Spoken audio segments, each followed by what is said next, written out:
صحابی اور تابعی میں فرق۔ صحابی جس نے نبی کریم صلی اللہ علیہ وآلہ وسلم کو دیکھا، تابعی جس نے صحابہ کو دیکھا۔ صحابی جس نے حضور صلی اللہ علیہ وآلہ وسلم کی زیارت کی، تابعی جس نے صحابہ کی زیارت کی۔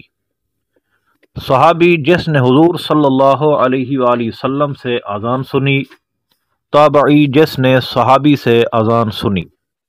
صحابی جس نے حضور صلی اللہ علیہ وآلہ وسلم کے پیچھے نمازیں پڑھی، تابعی جس نے صحابہ کے پیچھے نمازیں پڑھیں۔ صحابی جس نے حضور صلی اللہ علیہ وآلہ وسلم سے قرآن سیکھا، تابعی جس نے صحابی سے قرآن سیکھا۔ صحابی سب جنتی ہیں، تابعی سب جنتی ہیں، ہمیں ان سے پیار ہے، انشاءاللہ عز و جل دونوں جہاں میں بیڑا پار ہے۔ صلو علی الحبیب صلی اللہ علیہ وسلم۔